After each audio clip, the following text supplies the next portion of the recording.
Est-ce qu'il s'agira ou non de mon dernier poster? Je vais y répondre dans cette vidéo et pour bien vous enquiquiner, je vais en plus commenter ce que je fais en arrière-plan, comme ça vous allez un peu voir qu'est-ce que je suis en train de faire et voilà comment on va arriver à un résultat final que vous avez probablement dû voir en miniature. Et puis comme ça, ça vous obligera à suivre assidément... Oula. Bon, hein, assidûment la vidéo.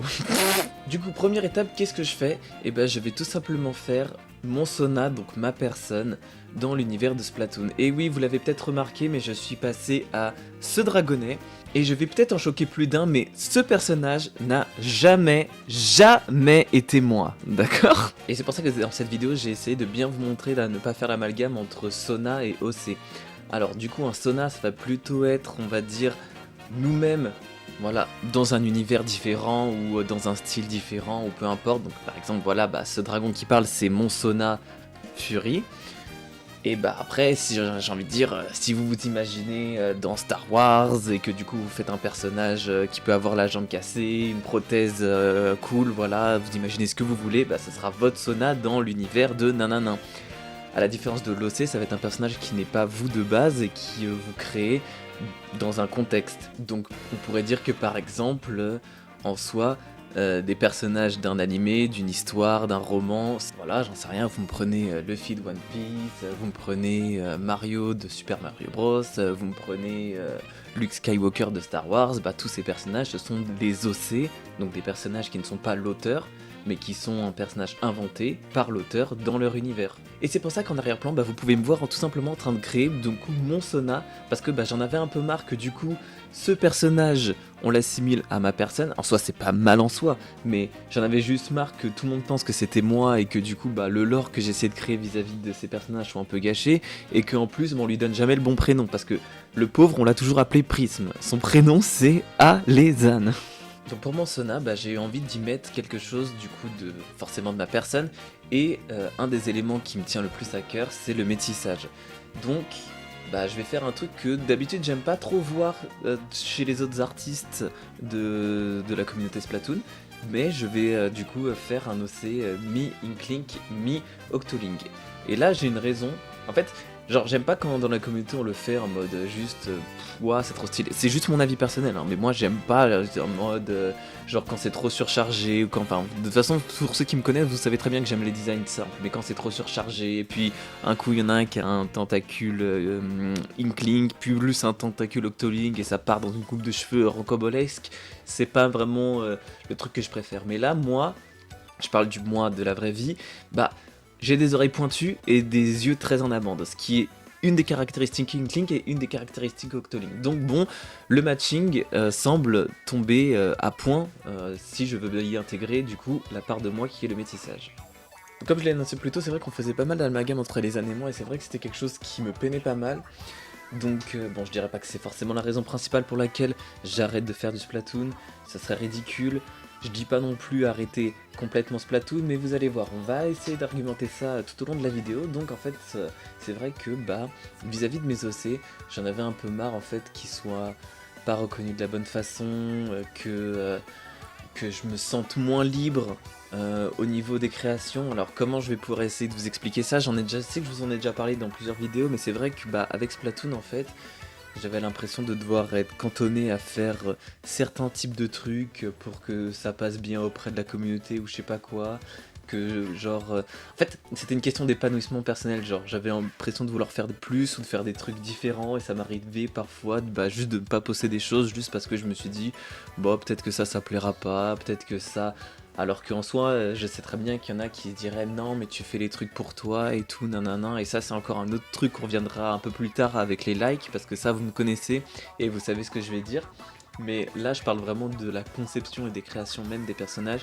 C'est vrai que l'univers de Splatoon me limitait aussi bien en termes de jeu, de ressources et de communauté.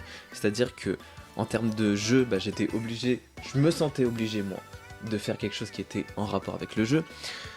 Je ne pouvais pas faire des trucs que j'inventais de moi-même puisque je ne faisais que entre guillemets faire de l'assemblage en utilisant les modèles, et c'est encore d'ailleurs ce que je fais actuellement. Mais ce qui veut dire que si moi je voulais tenter un truc de nouveau, quoi que ce soit, bah fallait que je commence tout de suite moi dans la création, ou que j'essaye de faire des trucs, c'était pas non plus le plus simple, vous voyez, pour essayer de faire quelque chose qui reste cohérent, qui reste... qui fasse pas tâche. Genre, si moi, genre on va donner un exemple simple, mais si on prend un grand tableau et que moi j'essaye de rajouter un dessin par-dessus en mode tadin, j'ai participé au tableau, ça va faire tâche. Vous voyez ce que je veux dire? On va voir quel est l'élément rajouté. Bah là, c'était ce que j'avais un peu peur de faire avec ça. Et il y avait aussi le côté du fait de me dire que bah, si jamais j'avais envie de faire quelque chose de plus mature, ou alors de plus sombre, ou alors de plus élaboré, ça passait pas en fait. Ça passait rarement. Tout ça pour dire que globalement en fait je me sentais un peu freiné dans tous les angles de pouvoir faire un peu ce que je voulais. J'avais l'impression voilà de toujours en faire plus, que ça soit niveau rythme, que ça soit niveau qualité, et jamais être reconnu de la bonne façon, que ça soit en termes de like, en termes d'abonnement. Alors je sais qu'il y en a qui vont me dire que bah en soi on fait pour soi, on fait pas pour les autres, vous voyez ce que je veux dire, et que bah ça ne devrait pas avoir à impacter mon travail tout simplement. Mais moi ce que j'ai envie de dire, et ce que j'ai envie que vous compreniez, c'est que bah à la manière d'un salaire, des likes et des bons retours sont un peu la récompense des efforts fournis tout simplement. Bon je papote, mais on en est où derrière? Alors bon, bah moi j'ai choisi du coup de plus partir sur des tentacules bouclés pour essayer de représenter un peu les cheveux bouclés que j'ai. Rouge et noir, c'est en plus une teinture que j'ai déjà fait dans la vraie vie, et puis le rouge étant ma couleur préférée, je me suis dit que comme ça allait mieux passer. J'ai aussi essayé d'opter pour un manteau et un pull que je porte aussi vraiment, donc vraiment quelque chose qui se rapproche vraiment beaucoup de mon style dans la vraie vie. Donc voilou. Après j'essaye de prendre une pose un peu plus dynamique dans la ville, et au début je voulais faire ça dans la lumière, mais je me suis dit pourquoi pas dans l'ombre, enfin en tout cas pour ceux qui écoutent ma voix quand je parle un peu du coup de mes aventures avec la communauté Splatoon, et quand ils regardent en arrière-plan ce qui se passe, bah vous pouvez un peu comprendre pourquoi et comment j'en suis arrivé là. Donc jusqu'à présent on a un peu parlé de mon investissement, de mon rythme et tout ça avec du coup ma production. On avait aussi un peu parlé de la liberté et de la flexibilité du coup dans tout ce qui était les univers Splatoon et tout ça, mais du coup il n'y a pas eu que ça. Évidemment je parle aussi pas que en termes de création d'images et d'histoire, mais je parle aussi en termes de création de contenu, en termes de vidéos et tout ça. Et aussi également je peux vous rajouter un petit paragraphe on va dire sur les teams Splatoon. Mais on peut un peu plus globaliser ça par on va dire les gens qui m'entouraient dans la communauté Splatoon.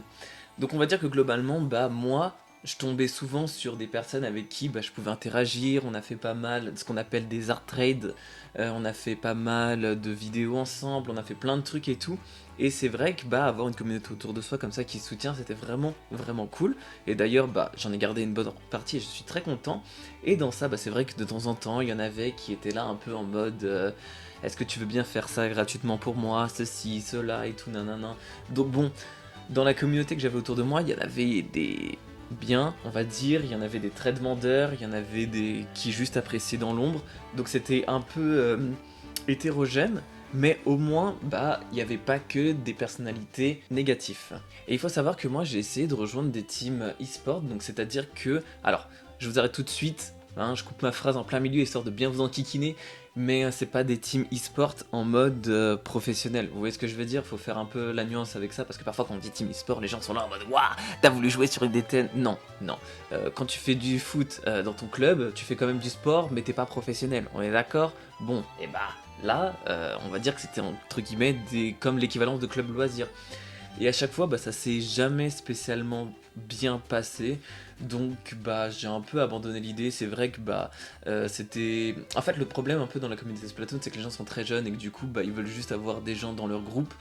Et quand tu essayes de rejoindre et que tu essayes de voir si c'est un peu des teams fiables, le truc c'est que t'es vite mis d'un côté et que les gens sont juste concentrés sur leur groupe, leurs noyaux principaux, et que les gens à côté ils s'en vantent, on va dire entre guillemets, et que c'est un peu compliqué de savoir sur quel pied danser et avec qui quoi. Et donc entre guillemets j'avais pris la décision de juste m'éloigner un peu de ce genre de groupe. Je me suis dit que bon, de toute façon ça en valait pas spécialement la peine, mais je voulais un peu, vous savez, l'expérience de me dire on joue pour de vrai à Splatoon entre guillemets avec des trucs coordonnés et tout. C'est un peu comme on se dit ouais, c'est sympa de jouer à tel sport dans son coin, mais si jamais on joue avec une équipe qui a une strat et tout, vous voyez, genre il y a un peu plus d'enjeux à se dire, de vouloir monter des vrais trucs quoi. Mais j'ai juste laissé ça de côté, mais c'est à peu près dans ces périodes où je me suis dit bon de toute façon tant qu'à faire tant pis quoi.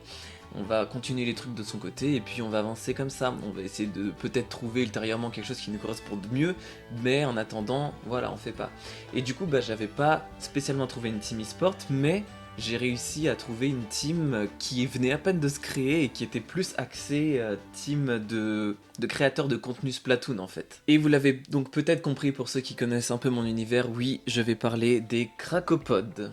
On était parti sur un pitch simple en plus avec les Cracopods. Pour ceux qui nous connaissent, on était parti sur un peu un coaching de youtubeur puisque c'était plus axé YouTube qui faisait voilà régulièrement des parties et des games entre eux ou des trucs un peu délire, histoire de pouvoir en faire des vidéos et vous faire une sorte de best-of sympa à la manière de GG Gaming pour ceux qui connaissent un peu l'univers Octoboy et tout ça. Donc vraiment essayer de reproduire ce coaching là de youtubeurs qui sont plus axés du coup anglophones sur quelque chose de francophone. Si on commence par le début, en gros il faut savoir que bah moi quand j'ai rejoint la Cracopod, on m'avait dit que voilà ça a été le but en fait d'avoir ce genre de youtubeurs en France, d'essayer d'un peu rassembler certains gros noms des youtubeurs français pour pouvoir essayer voilà de valoriser la communauté Splatoon et puis nous valoriser nous-mêmes, et c'est juste en fait de passer du bon temps avec des amis. Le problème étant que moi quand je suis arrivé je ne connaissais personne en fait. Je connaissais certains gros noms de noms et il y avait bah comment on va dire une personne qui m'a introduit au groupe. Et bah le reste, bah je les avais rarement interagi avec eux en fait on va dire. Et moi bah ni une ni deux, je me dis bon je viens d'arriver, l'idée c'est de montrer que je suis pas spécialement entre guillemets un boulet pour le groupe.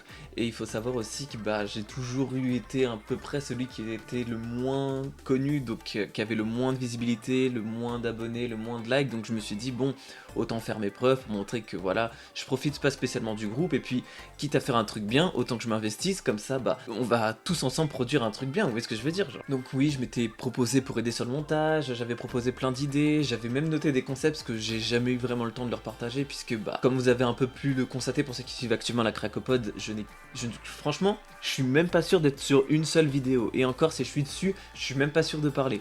Mais ça c'est encore un peu plus tard dans mes explications, mais genre du coup voilà, proposer plein de trucs. La bannière c'est moi qui l'ai faite. Mais alors, qu'est-ce qui s'est passé et quel est le lien un peu avec du coup le fait que moi je suis plus trop dans la communauté Splatoon? Bah comme je l'ai dit précédemment, moi j'ai donné beaucoup d'investissement déjà dans la communauté, déjà dans mon propre travail, et je me suis dit que bah ça allait un peu me servir de tremplin pour essayer d'avoir un peu plus de visibilité, pour essayer de proposer plus de trucs, pour essayer de voilà, en fait, d'avoir un échange, de pouvoir donner à la communauté, recevoir, etc. Et en fait grandir tout simplement. Mais bah le truc c'est que bah moi déjà je m'investissais énormément pour mon compte, je me suis pas mal investi pour la Cracopod et bah ça n'a jamais décollé vraiment.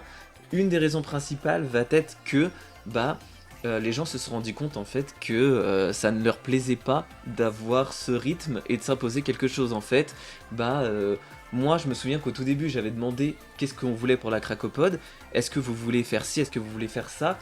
Moi j'ai dit, moi je vois la Cracopod dans le pitch qu'on m'a proposé comme on veut faire des vidéos régulièrement, être à peu près productif. Je leur ai même dit, si vous voulez, on fait des gros lives, on les découpe en plusieurs temps, et puis on s'y met à plusieurs pour le montage, pour pas que ce soit toujours la même personne, et on est bon quoi. Et au début c'était oui, oui, oui, oui, et puis quelques mois après c'était bah non mais en fait nous on préférait juste faire que on est un groupe de potes, on s'amuse entre nous, et puis on le filme de temps en temps, mais le portage, ce que je peux comprendre. Mais le truc bah, c'est que c'était pas le pitch de base, et que bah en soi j'ai donné un investissement dans le vide pour rien du tout au final. On va dire que la deuxième raison qui fait que j'ai un peu délaissé la Cracopod, c'est que bah j'ai jamais spécialement moi réussi à trouver ma place. J'ai toujours on va dire essayé de me dire que bah voilà, j'arrive dans un groupe, il va falloir le temps pour que bah on puisse m'intégrer, que moi j'arrive aussi à m'intégrer, parce que ça va dans les deux sens, et comme ça voilà rentrer dans une dynamique de groupe. Mais c'est vrai que bah du coup j'ai eu du mal moi à me sentir, de me dire que bah ça faisait des progrès, et puis comme on était plus sur la même longueur d'onde au final, bah j'étais un peu entre guillemets seul contre un courant qui allait à l'opposé de moi, si l'image vous parle un peu quoi. Et on va dire que le troisième point qui arrivait un peu chronologiquement, donc voilà les trois points se sont un peu suivis. Donc premier point casse-gueule niveau investissement, deuxième point problème avec le fait que bah j'ai du mal à m'intégrer. Bah on va dire que le troisième point ça va être un peu le coup le fait de découvrir chaque personne individuellement. Donc comme j'ai dit je les connaissais pas spécialement de base.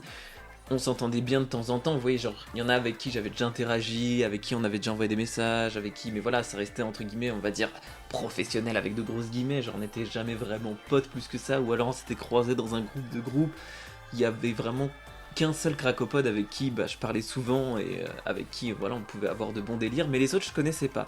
Et on va dire que la pression de pas arriver entre guillemets à faire ce que je veux, que ça soit assis, à soi, à la droite, à gauche, oui j'ai bouffé ma phrase, je m'en fiche, et ça a un peu déteint sur ma personnalité on va dire, et même moi quand j'essaye voilà, de prendre du recul, je me suis dit que c'était pas spécialement moi, et je me suis senti un peu mal, et d'ailleurs je me suis excusé parfois avec la personne avec qui c'est arrivé, mais en gros, un peu en mode ras-le-bol, je suis un peu embrouille, on va dire, une personne en mode putain moi j'essaie de faire des efforts vers toi et toi tu restes un mur et nanana nanana, et genre je pense que c'était juste le ras-le-bol qui a fait que, mais malheureusement pour moi en plus je l'ai attrapé dans un moment où ça allait pas très bien dans sa vie, donc j'étais là en mode oh là là mais qu'est-ce que je fais.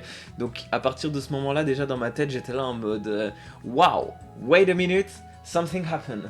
Il y a eu d'autres traits de personnalité, d'autres personnes que j'ai peut-être aussi un peu moins appréciées, on va dire, comment je peux expliquer ça, on va dire que j'avais l'impression qu'il y avait certaines amitiés dans le groupe que moi d'extérieurement j'avais pas aimé, et que du coup instinctivement je me suis mis plus froid avec la personne, et c'est vrai que quand j'observais ça je me suis dit c'est dommage de pour moi en arriver à des trucs comme ça.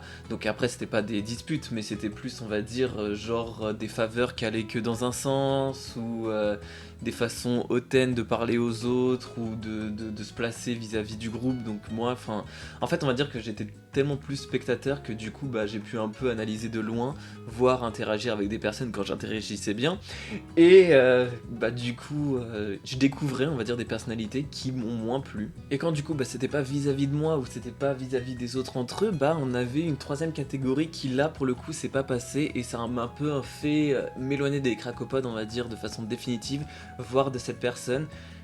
Ces personnes, peu importe, moi franchement, en fait, il y a des façons de faire, des façons de parler des gens, des façons d'aborder des sujets que moi, j'ai jamais vraiment plu, mais je pense que la goutte d'eau qui m'a fait déborder le vase, c'est quand il y en a un qui, dans un de ses posts, a un peu, on va dire, décrit une scène de violence parentale envers des enfants, avec un sous-titrage rajouté en plus qui était moi, si mes enfants n'aiment pas Splatoon ».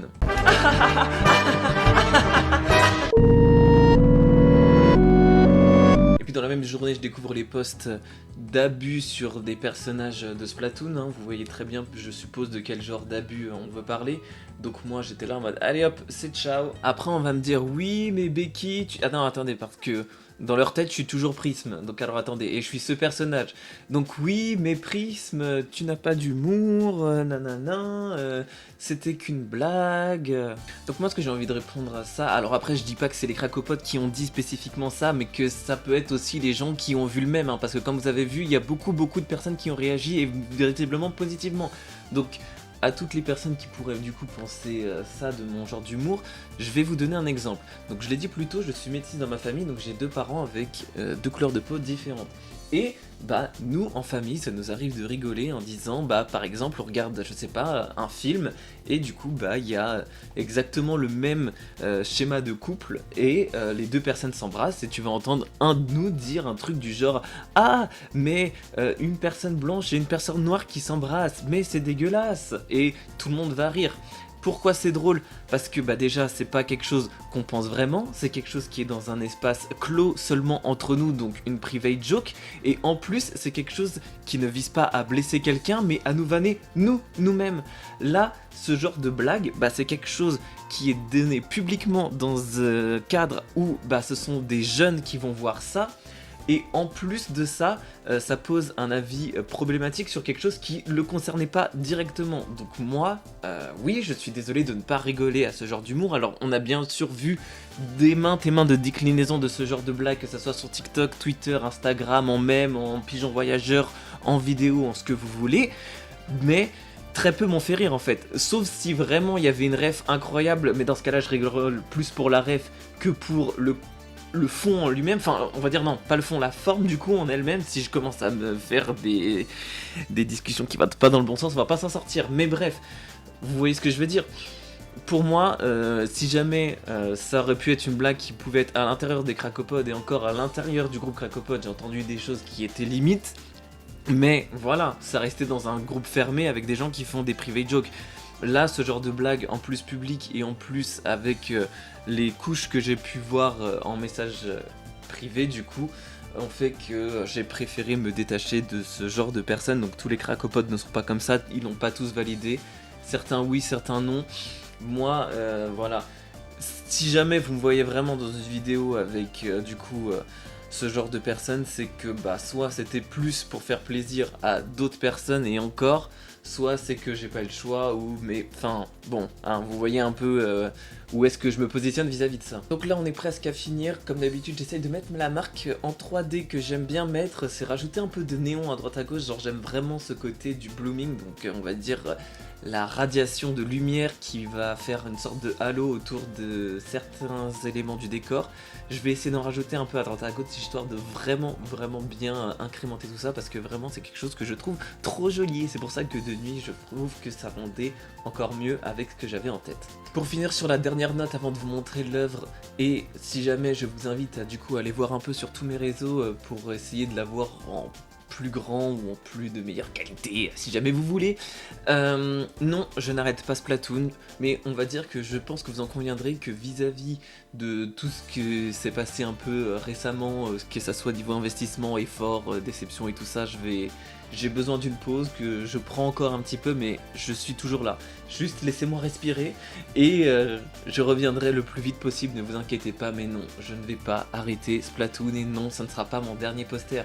De toute façon, je l'ai toujours dit, moi, même peu importe ce qui va se passer, je ne vais pas laisser crever mes OC qui sont mes petits bébés d'amour. Donc voilà. En attendant, si jamais vous êtes intéressé par la création de mes OC pour voir un peu ce que je fais et tout, etc., je vous invite plus à vous diriger vers TikTok, voire Twitch où il y a des lives dessins de temps en temps, histoire de un peu m'améliorer mon coup de crayon, hein. Bon. Et sinon, eh bah, je vous souhaite une très bonne journée et je vous remercie d'avoir suivi ma vidéo. Ciao ciao!